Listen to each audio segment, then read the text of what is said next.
تو اللہ تبارک و تعالیٰ کی مخلوق میں، انسانوں میں، مسلمانوں میں یہ جو کم سن بچے یہ بڑوں سے زیادہ بڑے اہم ہوتے ہیں اس فقیر کے نزدیک۔ اگر اس بچپنے کی عمر کو بڑے اگر سنبھال لیں، جو بڑا ہوتا ہے نا، بڑا بچے اصل میں سمجھتے ہیں کہ بچے جو ہیں وہ ایک نرسری ہے۔ آپ اسکولوں میں جاتے ہو نا تو پہلی کلاس کون سی ہوتی ہے؟ کہ جی نرسری کا مطلب نرسری کیوں نام دیا اس کو؟ پہلی کلاس کو نرسری کا نام کیوں دیا گیا؟ اس میں کتنے سال کے بچے ہوتے ہیں؟ 3 سال 4 سال، چھوٹی سب سے کم عمر بچے، نرسری۔ اچھا، اب آپ جب جاتے ہیں کوئی پودا لینے کے لیے، ایک پودوں کی نرسری بھی ہوتی ہے نا، پودوں کی نرسری ہوتی ہے، تو وہاں عموماً آپ کو کتنے بڑے بڑے درخت ملتے ہیں یا چھوٹے پودے ملتے ہیں؟ آپ کو جب چھوٹے پودے چاہیے ہوں گھر میں لگانے کے لیے، اپنا کوئی باغ بنانے کے لیے، تو آپ نرسری کا رخ کرتے ہیں اور وہاں سے وہ چھوٹے چھوٹے پودے لے کر آتے ہیں۔ اب لانے کے بعد وہاں سے ایمان سے بتائیں ان کو لا کے ایسے ہی پھینک دیتے ہیں۔ لگانے کے بعد اس کا خیال کرتے کہ نہیں کرتے، اس کو پانی دیتے کہ نہیں دیتے، اس کو چڑیوں سے پرندوں سے بچاتے کہ نہیں بچاتے، کہیں پرندے خراب نہ کر دیں اس کو۔ وہ چھوٹا سا ہوتا ہے تو اس کی دیکھ بھال صبح شام میں لگے رہتے ہیں، وقت پہ پانی دینا، دھوپ زیادہ نہ لگے، سایہ کرنا وغیرہ وغیرہ۔ گملہ اٹھائے کبھی یہاں رکھ دیا، کبھی اٹھا کے وہاں رکھ دیا۔ کیوں؟ وہ بڑا نازک ہے، وہ نرسری ہے، چھوٹی عمر میں ہے۔ تو جس طرح ہم پودوں کی وہ جو بھی نرسری کی عمر میں کیئر کرتے ہیں، تو یہ بچے جو ہوتے ہیں ہم سب اس عمر سے نکل کے آئے ہیں، ہم سب اس عمر سے نکل کر آئے ہیں، جتنے بڑے بیٹھے ہیں۔ تو یہ نرسری کی عمر اگر ان کے بڑوں نے صحیح معنی میں مالی بن کر اس نرسری کے جو پودا تھا جسے ہم بچہ کہتے ہیں، اگر اس پودے کو اپنے ہاتھوں کی صحیح نشوونما دے دی، تب تو وہ زمانے کے معاملات سے، فتنوں سے بچ کر اور ایک سایہ دار، پھلدار، تناور درخت بنے گا جس سے دوسرے فائدہ حاصل کریں گے۔ اور اگر ایسا نہ ہوا، اس کو اس کے حال پہ چھوڑ دیا، بس سارے بچے پلتے ہیں، یہ بھی پل ہی جائیں گے۔ اکثر لوگ کہتے ہیں نا زمانے کے بچے پلتے ہیں، یہ بھی پل جائیں گے۔ ہاں، تو پلنے میں کیا ہے؟ پلتے تو کتے کے بچے بھی ہیں، بھیڑیے کے بچے پل جاتے ہیں۔ پلنا کوئی مسئلہ تھوڑی ہے، تربیت۔ پلنا مسئلہ نہیں ہے، پالنا مسئلہ نہیں ہے۔ اصل چیز کیا ہے؟ پرورش کے ساتھ اس کی تربیت ہوگی۔ تو باپ جو ہوتا ہے، والدین جو ہوتا ہے، وہ در حقیقت اس بچے کے، اگر وہ سمجھیں تو وہ اس کے مالی ہیں، وہ ان کا پودا ہے، اللہ نے اپنی رحمت سے دے دیا ہے۔ اب اس پودے کی صحیح طور پہ پرورش اچھی تربیت کے ساتھ اگر کر لی جائے تو پھر وہ بچہ صحیح معنوں میں صحیح مسلمان بن کے زمانے میں نظر آتا ہے اور اپنے ماں باپ کا، اپنے خاندان کا نام روشن کرتا ہے۔ اور اگر معاملہ اس کے برعکس ہو کہ پلی جائے گا نا، کھیلتے کودتے آوارہ گردی کرتے کرتے پلی جانا ہے اور تربیت پہ کوشش نہ کی، تو پھر کیا ہوگا؟ وہ زمانے کے لیے فائدہ مند ثابت نہیں ہوگا، لوگ اس سے نقصان اٹھائیں گے۔ چور بن جائے گا، ڈاکو بن جائے گا، قاتل بن جائے گا، وہ چکا بن جائے گا، کوئی جیب کترا بن، جن کے ہاتھ پہ چڑھے گا وہ چھوڑیں گے تھوڑی۔ کیوں کہ گھر کی جو تربیت تھی، گھر کی تربیت کیا ہوتی ہے؟ گھر کی تربیت اصل میں ہوتی ہے بیسمنٹ، بنیاد اگر مضبوط ہو تو والدین جب 5 سال کی عمر جو بچے کی ہے اس پہ بھرپور توجہ دیں، 5 سے 7 سال کی عمر بھرپور توجہ دیں۔ حضرت علی کرم اللہ وجہ الکریم فرماتے ہیں کہ میں بچے کے ساتھ 7 سال تک کھیلتا ہوں۔ کتنے سال تک؟ 7 سال تک۔ ہم بچوں کو نرسری کی عمر میں اسکول میں داخل کرا کے آتے ہیں، یہ ہم فطرت کے خلاف کرتے ہیں۔ حضرت علی تو کون ہے؟ علم کا دروازہ سرکار فرما رہے ہیں۔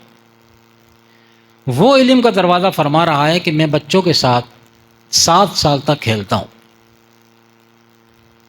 یہ فطرت ہے۔ یہاں کھیلنے سے مراد کیا پتہ ہے؟ یہ کھیلنے سے مراد یہ نہیں کہ انہیں آوارہ گرد بنانا۔ حضرت علی ایسا کیسے کریں گے؟ کیسے کریں گے؟ یہی 7 سال کی عمر جو ہے یہ تعلیم کی نہیں ہے، یہ تربیت کی عمر ہے، یہ تربیت کی عمر ہے۔ 7 سال کی عمر میں پڑھنا لکھنا تھوڑا دشوار ہے، 5 سال 7 سال ٹھیک ہے، لیکن دیکھ دیکھ کے سیکھنا یہ بڑا آسان ہے، دیکھ دیکھ کے سیکھنا یہ بڑا آسان ہے۔ اس لیے والدین کو یہ تنبیہ کی جاتی ہے کہ جب اللہ انہیں اولاد سے نوازے تو یہ نہ کہیں کہ ابھی یہ بچہ چھوٹا ہے، یہ کیا سمجھے گا، وہ اگر بول نہیں رہا تو کیا ہوا، دیکھ تو رہا ہے۔ یہ کیمرے ہیں اور اس لیے دیکھ ہی نہیں رہے، یہ دیکھنے کے ساتھ ریکارڈ ہو رہا ہے، چاہے وہ بچہ ہے لیکن اس کا یہ کیمرہ کام کر رہا ہے، تو ریکارڈ۔ اس لیے والدین کو بچوں کی پیدائش سے پہلے ہم تو کہتے ہیں سمجھ جانا چاہیے، اپنے وہ معاملات جو ان کے درست نہیں ہیں اخلاقی طور پر ان کو درست کر لینا چاہیے، اور خاص کر بچوں کے سامنے تو وہ غیر اخلاقی چاہے وہ گفتگو ہو یا اور کوئی بات ہو۔ مثال کے طور پہ ہم گھر میں بعض لوگوں کو عادت ہوتی ہے گالی بکنے کی، ان کی زبان پہ چڑھا ہوتا ہے، انہیں اگر کہہ بھی دیا جائے نا کہ یار آپ نے گالی بکی، کہ میں نے تو نہیں بکی گالی، گالی زبان پہ چڑھی ہوئی ہے کہ اسے پتہ ہی نہیں چلا وہ گالی بک کے گزر گیا۔ تو ہمارے معاشرے کے اندر یہ چیزیں بڑی عام ہیں، گالم گلوچ کرنا، غیر اخلاقی گفتگو کرنا۔ اب جب والدین آپس میں غیر اخلاقی گفتگو کر رہے ہوتے ہیں، کوئی نوک جھوک ہو جائے نا، کوئی نوک جھوک ہو جاتی ہے، گھروں میں ہو جاتی ہے، کوئی نوک جھوک میاں بیوی کے درمیان ہو جائے تو اس نوک جھوک کے اندر اور بچے سامنے موجود ہوں تو خیال کرنا چاہیے کہ باپ کی یا ماں کی زبان سے ایسے غیر اخلاقی الفاظ ادا نہ ہوں، وہ جو بچہ دیکھ رہا ہے جو اس کی تربیت کا حصہ بن جائے گا، جا کے کل اس نے بھی بڑے ہو کے اسی نقشے قدم پہ چلنا ہے۔ بچہ کیا پتہ کیا سوچتا ہے؟ بچے کا ذہن یہ قبول کرتا ہے کہ اگر یہ بات بری ہوتی، اگر گالی بکنا برا ہوتا تو میرا باپ کیوں بکتا، میری ماں کیوں بکتی، تو وہ پک کر رہا ہوتا ہے۔ تو حضرت علی نے کیا فرمایا کہ میں 7 سال تک بچے سے کھیلتا ہوں، 7 سال میں کھیل ہی کھیل میں دکھا دکھا کے اس کی تربیت کرنا مقصود ہے۔ یہ کتاب میں پڑھائیں گے نہیں حضرت علی کہ بیٹا یہ لکھا ہے پڑھو کہ جھوٹ بولنا بری عادت ہے، نہیں، یہ حضرت علی پریکٹیکلی اس کو بتائیں گے کہ جھوٹ بولنا بری عادت ہے، کتاب پڑھنے کی ضرورت ہی نہیں ہے۔ اس بات کا کتاب سے تعلیم دینا ضروری نہیں ہے، باپ اپنے آپ میں بچے کے لیے پوری ایک کتاب ہوتا ہے، ماں اپنے بچوں کے لیے پورا ایک مدرسہ ہوتی ہے۔ آپ نے سنا ہوگا نا، ماں کی گود بچے کا پہلا مدرسہ ہوتا ہے۔ مدرسے میں کیا ہوتا ہے؟ تعلیم ہوتی ہے نا، سیکھتا ہے وہاں پہ جا کے۔ تو ماں کی گود بچے کا پہلا مدرسہ ہوتا ہے۔ اب گود میں ماں اگر بچے کو دودھ پلا رہی ہے، اپنا پلائے یا فیڈر سے پلائے، اگر وہ بچے کو دودھ پلاتے وقت خدا کا قرآن پڑھ رہی ہے تو سبحان اللہ، اگر اس کو کوئی اسلامی لوری دے رہی ہے، نعت شریف سنا رہی ہے، سبحان اللہ۔ دودھ کے ساتھ ساتھ اس کے اندر جو کانوں کے ذریعے جائے گا نا، وہ اللہ کا کلام، حضور کی محبت کے اشعار، وہ جو نعت پڑھ رہی ہے وہ اس کے دودھ کے ساتھ ساتھ جسم میں جائیں گے۔ دودھ تو منہ سے جا رہا ہے اور کانوں سے وہ جو ماں پڑھ رہی ہے وہ اس کے کانوں سے اس کے جسم میں داخل ہوگا۔ اب جو چیز اندر داخل ہو رہی ہے، اچھا دودھ جب اندر داخل ہو رہا ہے دودھ اندر جب داخل ہوتا ہے تو اس سے کیا ہوتا ہے؟ جسم میں طاقت آتی ہے نا، پیٹ بھرنے کے ساتھ ساتھ جسم قوت پکڑتا ہے۔ اچھا، دودھ سے تو جسم قوت پکڑے اور رب کا کلام پڑھا جائے اور کان کے ذریعے اندر جائے تو ایمان کو قوت نہیں ملے گی۔ حضور کی عشق میں پڑھی ہوئی نعتیں اب وہ کان کے ذریعے اس کے قلب میں اتر رہی ہیں، ذہن و دل و دماغ میں جا رہی ہیں، تو کیا وہ عاشق رسول نہیں بنے گا بڑا ہو کے؟ جب دودھ اثر کر سکتا ہے تو رب کا قرآن اس سے زیادہ اثر انداز ہے۔ لیکن ضرورت کس بات کی ہے؟ اہتمام کرنے کی، کہ کھانا تو دودھ تو پلایا ہی جا رہا ہے نا، دودھ تو پلایا ہی جا رہا ہے، تو ساتھ اگر اس بات کا اہتمام کر لیا جائے کہ فلمی گانے کے بجائے، فلمی گانے کے بجائے وہی ماں اگر بچے کو قرآن پڑھ کے لوریاں دے، آقا علیہ السلام کی نعتیں پڑھ کے سنائے، تو اس میں کیا مذائقہ، اس میں جاتا کیا ہے؟ گانے سنا کے دودھ پلانے والی مائیں اگر اس بات کا امید لگائیں کہ یہ میرا بچہ بڑا ہو کے، بیٹا یا بیٹی بڑا ہو کے یہ پکا سچا مسلمان بنے گا، یہ اپنے آپ کو دھوکہ دینے والی بات ہے۔ وہ کہتے ہیں آپ جو بیج بو گے نا، جس پودے کا بیج بو گے وہی پودا نکلے گا۔ آپ کیکر کے بیج بوئیں اور امید رکھیں اس میں سے آم آئیں گے، کیسے ہوگا؟ تو اس لیے ضرورت ہے اس بات کی کہ حضرت علی فرمایا کہ میں 7 سال تک بچے سے کھیلتا ہوں۔ اب ہم زمانہ چینج ہو گیا، زمانہ چینج ہو گیا۔ لوگوں نے کہا جی وہ تو 1400 سال پہلے کی بات تھی جو حضرت نے فرمایا تھا نا۔ اب زمانہ بڑا ترقی یافتہ ہو گیا ہے، جو ترقی یافتہ قومیں ہیں ان کے بچے 3-4 سال کی عمر میں اسکول جاتے ہیں، جبھی تو وہ آگے نکل گئے۔ اچھا، حضرت علی نے جو 7 سال کی عمر میں امام حسن امام حسین کی پرورش کری، جو پیچھے رہ گئے وہ آج بھی وہ سب سے آگے ہیں اور قیامت تک آگے رہیں گے۔ بات یہ نہیں ہے کہ آج کا دور جدید ہو گیا، بلکہ فقیر کہتا ہے کہ یہ دور جدید، جسے ہم دور جدید کہتے ہیں، یہ دور جدید اب دور جدید کہاں رہا؟ وہ جس کو ہم پرانا دور کہتے ہیں، 14 سال آقا علیہ السلام کے دور کو معاذ اللہ، صحابہ کرام کے دور کو معاذ اللہ کہنا کہ وہ تو پرانا دور تھا، یہ نیا دور ہے، یہ جدید دور ہے۔ خدا کی قسم وہ دور نیا تھا، یہ دور جہالت ہے۔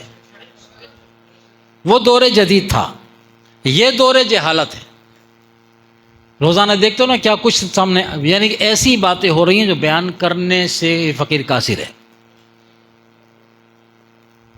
ایسے رشتوں کی حرمتوں کو پامال کیا جا رہا ہے کہ اگر وہ بیان کیا جائے تو بیان کرنے جیسا ہے نہیں۔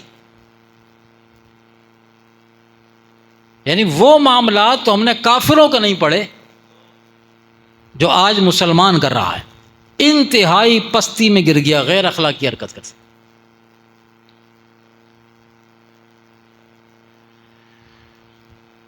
تو وہ دور جدید ہے، یہ دور جدید یا دور جہالت ہے؟ یہ فقیر نے لکھا تھا کہ ہے یہ دور جدید یا دور جہالت کہ صدر کو بلا سکتی نہیں عدالت۔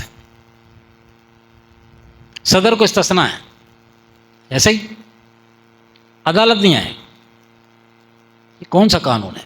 عمر فاروق صدر ہوں، عدالت بلا تو عمر فاروق چلے جائیں۔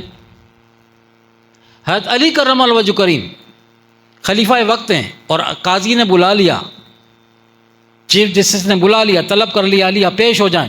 علی یہ نہیں کہتا میں حاکم وقت ہوں، میں کیوں ہوں بھائی، مجھے استثناء حاصل ہونا چاہیے۔ اللہ کا شیر عدالت میں پیش ہوتا ہے، کس لیے؟ قانون کی بالادستی کے لیے، کہ قانون اللہ کا سب کے لیے یکساں ہے، حاکم وقت ہو یا عوام ہو۔ عدالت کی جو پہچان ہے وہ ترازو دکھاتے تو ہیں کہ ترازو کے پلڑے برابر ہیں، ترازو کے پلڑے برابر ہیں، لیکن آپ نے دیکھا ہوگا اس کے پیچھے ایک مورتی بنی ہوتی ہے اور اس کے یہاں کی پٹی بندی ہوتی ہے۔ اچھا، اس سے انہوں نے دکھانا تو مقصود یہ ہوتا ہے کہ بھائی یہاں دیکھ کے انصاف نہیں ہو رہا تھا، یعنی کہ دونوں ہم سب کے سب برابر ہیں، لیکن اب معاملہ اس کا الٹا ہو گیا ہے۔ لوگوں نے کہا واقعی قانون اندھا ہے۔ کہتے ہیں نا قانون اندھا ہوتا ہے. ہاں تو اب جو پاکستان میں جو قانون چل رہا ہے نا وہ واقعی اندھا قانون ہے. یا ایک اور جملہ بولا جاتا ہے، وہ اندھا باٹے ریوڑیاں والی کہانی. تو جس ملک میں جج بکتے ہوں، جس ملک میں عدالتیں بکتی ہوں، وہاں انصاف کی کون توقع رکھ سکتا ہے؟ جس ملک کے جج عیاش ہو جائیں تو وہاں عوام کو پھر انصاف کی امید رکھنی چاہیے؟ نہیں، ناممکن ہے.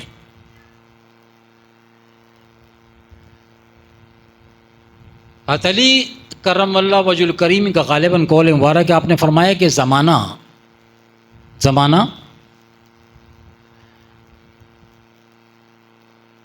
ظلم کے ساتھ تو چل سکتا ہے، قائم رہ سکن، فرمایا ناانصافی کے ساتھ نہیں. انصاف اگر آپ کے ملک سے انصاف اڑ جائے گا نا، کہیں سے بھی انصاف اڑ جائے گا، ساری برائیاں آ جائیں گی. جب انصاف نہیں ملے گا، ہر معاملے اس کی طرف سے آ جاؤ. اب انصاف کرنا چھوڑ دیں، پھر دیکھو کہ ہوتا کیا ہے. ہو گیا، آپ دیکھ لیں کیا ہو رہا ہے. کسی ایسے بندے کی سنی جاتی ہے، آپ تھانے چلے جائیں نا، اگر آپ کے پاس کوئی سورس ہے تب تو ٹھیک ہے، پھر آپ کو بیٹھنے کے لیے بھی کہہ دیں گے، ورنہ آپ کی نہیں سنی جاتی. تو جہاں انصاف کے تقاضوں کا معاملہ یہ کہ کوئی سورس لے آؤ، کوئی سفارش لے آؤ یا کچھ خرچہ پانی دو، پھر آپ کی بات سنتے ہیں، آپ کی پھر رپورٹ کارڈ لکھتے ہیں. جہاں رپورٹیں چائے کی پیالی پر بکتی ہوں. تو اس لیے فرمایا کہ ظلم کے ساتھ تو زمانہ چل سکتا ہے، لیکن ناانصافی کے ساتھ نہیں چل سکتا. بدقسمتی سے ہمارے مملکت خدا داد پاکستان، جو ملت اسلامیہ، اسلام کے نام پر بننے والی ریاست، اس میں وہ یہ سب کچھ ہو رہا ہے. یہ سب کچھ ہو رہا ہے. بس اللہ تبارک و تعالیٰ سے دعا ہے کہ اللہ تبارک و تعالیٰ ہمیں ایمانی غیرت عطا فرمائے، اور جس مقصد کے لیے پاک پروردگار عالم نے ہمیں یہ خطہ عطا فرمایا، اور کس مقصد کے لیے تھا؟ پاکستان اپنے اپنے صوبے لے کے بیٹھ جاؤ، نہیں. پاکستان کا جو خطہ اللہ تعالیٰ نے دیا مسلمانوں کو، بر صغیر کے مسلمانوں کو، اس کا مقصد صرف اور صرف ایک تھا، ایک ہے، ایک ہی رہے گا، اور کوئی دوسرا نہیں ہے. اور وہ پتہ ہے کیا ہے؟ اسلام کی سربلندی. یہاں سے پوری دنیا میں اسلام کا نفاذ، یہاں سے اسلام کی بات ہو. ابھی بھی اتنے برے حالات میں بھی باہر کی دنیا اسلام کے نام پہ صرف پاکستان کو دیکھتی، سعودی عرب کو نہیں دیکھتی. کیونکہ سعودی عرب بھی آپ خبریں پڑھ رہے ہیں نا، دیکھ رہے ہوں گے، پڑھ لیں گے، وہاں انہوں نے جو حال کیا ہے سعودیہ والوں نے حرم شریف کا. 1400 سال پہلے قرآن مجید فرقان حمید کے اندر اللہ تبارک و تعالیٰ نے فرمایا تھا کہ مشرکین کو مکے سے باہر نکال دو، حرم سے باہر نکال دو. کوئی بھی ناپاک آدمی غیر مسلم حرم میں نہیں آئے گا، نہ مسجد نبی میں، نہ بیت اللہ شریف کے اندر. آج کی سعودی گورنمنٹ نے اس حرم شریف کو، جس میں قرآن کریم کے اندر وہ کہتے ہیں ہم قرآن کا قانون نافذ کر، کون سا قرآن کا قانون نافذ کیا بھائی آپ نے؟ صرف ہاتھ کاٹنے والا اور گردن اڑانے والا. یہ بات بھی تو قرآن میں لکھی ہوئی ہے نا، جو 1400 سال پہلے سے موجود ہے. جب قرآن آیا ہے اس وقت سے موجود ہے نا، وہ نکالی تو نہیں، ختم نہیں ہوئی، آیت کی حیثیت ختم تو نہیں ہوئی، اس کے اندر وہی موجود ہے قیامت تک کے لیے کہ حرم میں کوئی نجس یعنی مشرک غیر مسلم داخل نہیں ہوگا، ان کو نکال کے باہر کرو. تو حضور علیہ السلام نے کسی مشرک کو نہیں چھوڑا تھا، جیسی اللہ کا فرمان آیا سب کو باہر نکالا. وہ وقت اب تک چلتا رہا، کوئی داخل نہیں ہو سکا. موجودہ گورنمنٹ، سعودی گورنمنٹ نے اس کو دبئی کی طرح فری پورٹ کر دیا ہے. اور ابھی دبئی کا بھی حال دیکھ لیا آپ نے. دبئی کو فری پورٹ کیوں کیا تھا ان لوگوں نے؟ کہ ہم ترقی کریں گے پوری دنیا یہاں آئے گی گھومنے پھرنے کے لیے. گھومنا پھرنا کیا تھا؟ فل قسم کے عیاشی، کوئی روک ٹوک نہیں، جس کی جو مرضی آئے کرے، اس کے بدلے ہمیں پیسے ملیں گے، دنیا کا پیسہ آئے گا، ہمارا ملک ترقی کرے گا. ایسی ترقی کی کہ وہاں کا ایک شیخ تھا، اس نے انٹرویو ریکارڈ کروایا اپنا دبئی کا. اس سے جب پوچھا گیا کہ آپ کا ملک تو بڑی ترقی کر گیا، ایک وقت تھا کہ آپ لوگ اتنا پیسہ نہیں تھا، اب تو پوری دنیا آپ کے پاس آ رہی ہے، پیسہ ہی پیسہ ہے. تو پتہ اس نے کیا کہا؟ اس نے کہا، وہ بڑا مذہبی آدمی تھا، اس نے کہا اس ترقی کے نام پر جو ہمارے حکمرانوں نے کیا ہے نا، اس ترقی کے نام پر ہماری آزادی سلب ہو گئی، ہماری آزادی، اپنے ہی ملک میں ہماری آزادی سلب ہو گئی، ہم قیدی بن گئے. بولا جی وہ کیسے؟ فل تو آزادی ہے آپ کے ملک کے اندر، کوئی روک ٹوک نہیں ہے. بولا یہی تو بات ہے، یہی تو رونا ہے کہ روک ٹوک کوئی نہیں ہے، جس کی جو مرضی ہے کرتا پھرے. بولا کبھی سمندر ہمارے پاس ہے، بولا ہم اپنی فیملیز کے ساتھ چھٹی والے دن سمندر ہمارا ہے، ہم تفریح کے لیے حجاب میں، وہاں کی خواتین حجاب کرتی تھی نا، حجاب میں ہم چلے جایا کرتے تھے اپنے بچوں کو لے کے ساحلی سمندر کے پاس. اب ہم نہیں جا سکتے. کیوں؟ بولا پوری دنیا سے وہ آ رہے ہیں، یہودی آ رہے ہیں، عیسائی آ رہے ہیں، ہندو آ رہے ہیں، وہاں کے ننگے پڑے ہیں، وہاں پہ ان کے جسموں پہ لباس نہیں ہے. ہم کس طرح اپنی فیملیز کو اپنے ہی ملک میں لے کے نہیں جا سکتے وہاں پہ؟ تو ایسی آزادی کا ہم کیا کریں؟ اس نے کہا پیسہ تو بہت آ گیا، غیرت ایمانی چلی گئی. تو پیسہ ہر ایک چیز کا حل نہیں ہوتا. یہ نام نہاد دنیا کے نام پہ ترقی حاصل کرنا، جس میں غیرت ایمانی اور شرم و حیا چلی جائے نا، ایسی ترقی سے پستی بہتر ہے. تو اس نے کہا ہم تو قید ہو کے رہ گئے اپنے ملک میں، ہم تو باہر نہیں نکل سکتے. وہ حال ہے.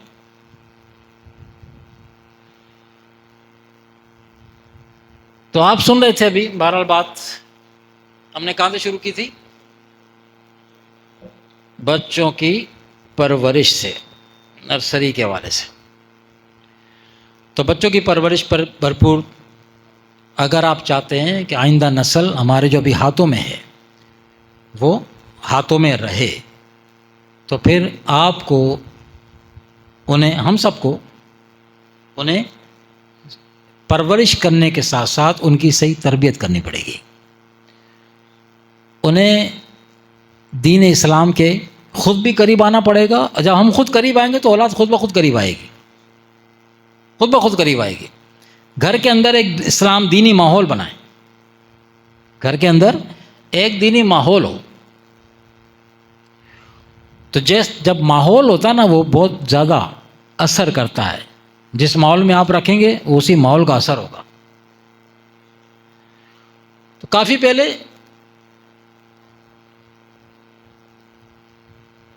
بچوں کو ہم اب بھی کرتے ہیں. ایک نعتیہ کلام تھا جسے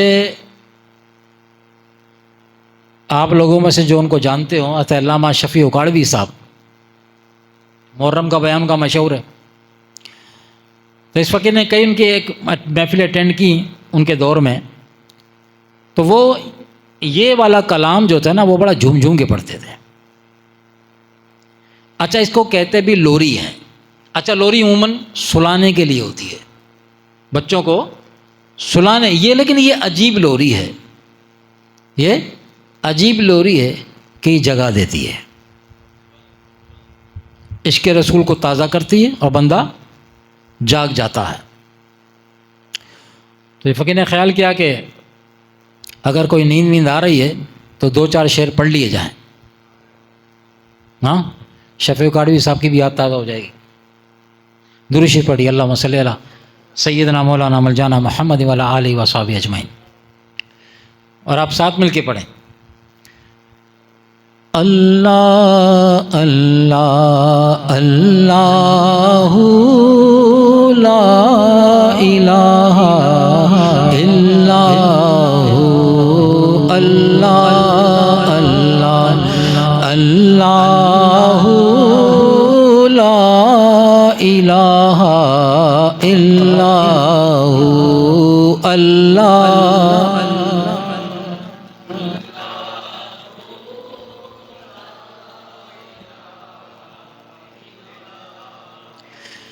پیاری صورت ہنستا چہرہ منہ سے جھڑتے پھول. کس کی بات ہو رہی ہے؟ آقا علیہ السلام کی. ان کا نقشہ کھینچا جا رہا ہے. شاعر کی نے کہا پیاری صورت ہنستا چہرہ منہ سے جھڑتے پھول.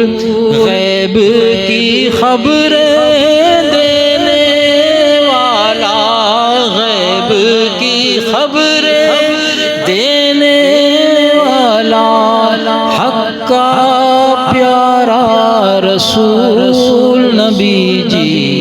اللہ اللہ اللہ لا الہ الا ہو، اللہ اللہ اللہ.